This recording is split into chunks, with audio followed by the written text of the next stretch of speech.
আল্লাহর এক বান্দা ছিল নামাজে সেজদায়। তখন আল্লাহ রাব্বুল আলামিন তাকে ডাক দিয়ে বলে, বান্দা তুই যতই নামাজ পড়, যতই সেজদা কর, তোর জায়গা জাহান্নাম। এই কথা শুনে বান্দাটি বলল, আলহামদুলিল্লাহ। আল্লাহ তখন বলে, এই বান্দা, জাহান্নামের কথা শুনে কেউ আলহামদুলিল্লাহ কয়? বান্দা তখন বলে, আল্লাহ, জাহান্নামের মালিকও তুমি, জান্নাতের মালিকও তুমি। তুমি আল্লাহ খুশি হয়ে যদি আমাকে জাহান্নামও দাও, তাও আমার আপত্তি করার কোনো অধিকার নেই। আল্লাহ তখন বলেন, বান্দা, জাহান্নামে গেলে তুই পুড়ে যাবি, তোর খুব কষ্ট হবে। বান্দা তখন বলতেছে, আল্লাহ, কষ্ট শুধু আমার হবে না, তোমারও হবে। আল্লাহ তখন বলতেছে, বান্দা, তুই পুড়বি জাহান্নামের আগুনে, আমার কষ্ট হবে কেন?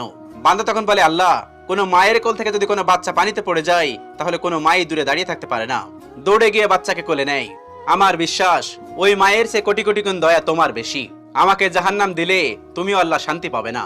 আল্লাহ তখন বলে, বান্দা, এই দলিল তুই কই পাইলি? বান্দা তখন বলে, আল্লাহ, আমাদের জাতির পিতা ইব্রাহিম আলাইহিস সালাম তোমার প্রেম মুখে নিয়ে যখন নমরুদের আগুনে পড়ে গেল, তার আগেই তুমি বলে